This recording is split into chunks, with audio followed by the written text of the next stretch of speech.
রফিকুল ইসলাম মাদানী হুজুর দ্বিতীয় বিয়ে করছে, আর এই নিয়ে ভাই অনলাইনের মধ্যে বিভিন্ন ধরনের কথা শুনতেছি। কেন ভাই আপনাদের সমস্যা কি? আপনাদের এত চুলকানি কেন? আল্লাহর দেওয়ার বিধান তো হুজুরের সবই মানে, হজ করে, রোজা রাখে, নামাজ পড়ে, জাকাত দেয়, 5 ওয়াক্ত নামাজ পড়ে। তাহলে আল্লাহর দেওয়া বিধান তো এইটাও যে তোমার চরিত্রকে হেফাজত করতে, তোমার চোখকে জিনা থেকে বাঁচাতে হলে তুমি দ্বিতীয় বিয়ে করো। এটা তো আল্লাহরই বিধান। আল্লাহর বিধান ওইগুলো মানতে পারলে ভাই, এইটা মানলে হুজুরের আপনাদের এত চুলকানি কেন? কিন্তু হুজুরা দ্বিতীয় বিয়ে করলে বিভিন্ন ধরনের কথা আপনারা সোশ্যাল মিডিয়াতে বলেন। নারীদের বিষয়টা হচ্ছে ভিন্ন।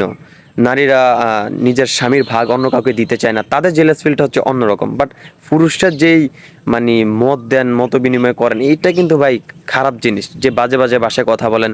আবার দেখো অনেকে এমন দেখায় যে ওনার বউ, প্রথম বউ হচ্ছে প্রেগনেন্ট, দ্বিতীয় বিয়ে কেন করছে। আরে ভাই, যার বিয়ে তার খবর নেই, পাড়াপড়শির ঘুম নেই। ওনার প্রথম বউ তো লাইভে এসে কিছু বলে নাই যে ওনার উপরে ক্ষোভ জারে নাই, যা আছে ওনাদের পারিবারিক সমস্যা এগুলা। তা আমার কথা হচ্ছে, আল্লাহর বিধান যদি সবগুলা মানতে পারে, তাহলে হুজুরা এইটাও মানতে পারবে, কোনো সমস্যা নেই। এটা গুনার কাজ করে না, উনি সওয়াবের কাজ করছে। আর যেই নারী তার স্বামীকে জিনা থেকে বাঁচানোর জন্য, পরকীয়া থেকে বাঁচানোর জন্য স্বামীকে দ্বিতীয় বিয়ে করার অনুমতি দেয়, সেই নারী আল্লাহর কাছে প্রিয় বান্দি হিসাবে গ্রহণযোগ্য হয়। ঠিক আছে? হুজুরা তো ভাই দ্বিতীয় বিয়ে করে, এটা হালাল। আর আপনারা যেটা করেন না ভাই, পরকীয়া, এটা হচ্ছে হারাম। তো হারাম কাজ থেকে দূরে থাকেন, পারলে দ্বিতীয় বিয়ে করেন। ধন্যবাদ।